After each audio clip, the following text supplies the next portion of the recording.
بسم الله الرحمن الرحيم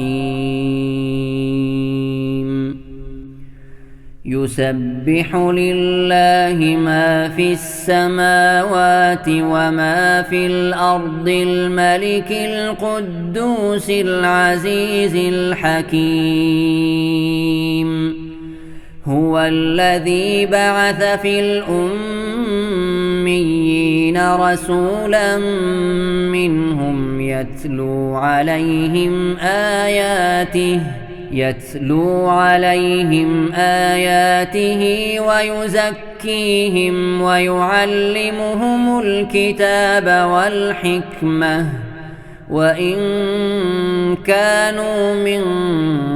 قبل لفي ضلال مبين وآخرين منهم لما يلحقوا بهم وهو العزيز الحكيم ذلك فضل الله يؤتيه من يشاء والله ذو الفضل العظيم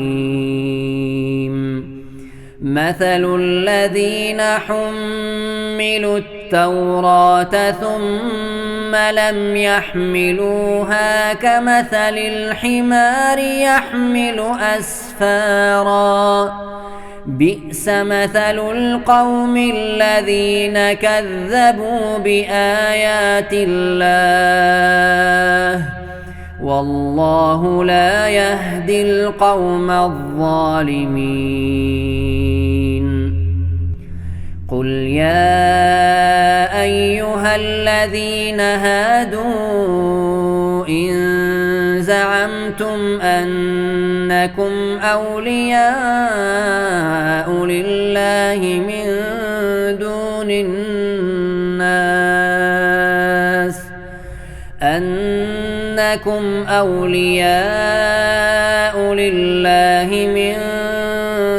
الناس فتمنوا الموت إن كنتم صادقين ولا يتمنونه أبدا بما قدمت أيديهم والله عليم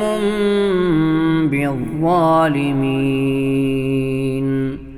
قل إن الموت الذي تفرون منه فإنه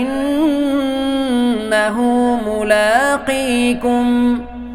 ثم تردون إلى عالم الغيب والشهادة فينبئكم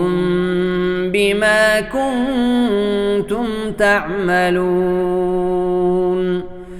يا أيها الذين آمنوا إذا نودي للصلاة من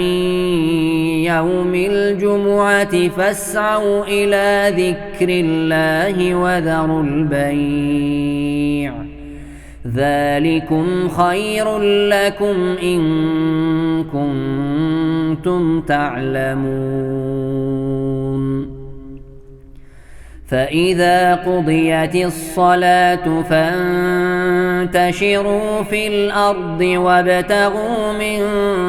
فضل الله واذكروا الله كثيرا لعلكم تفلحون وإذا رأوا تجارة أو لهوا انفضوا إليها وتركوك قائما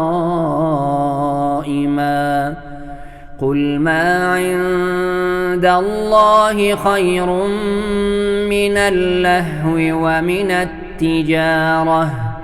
والله خير الرازقين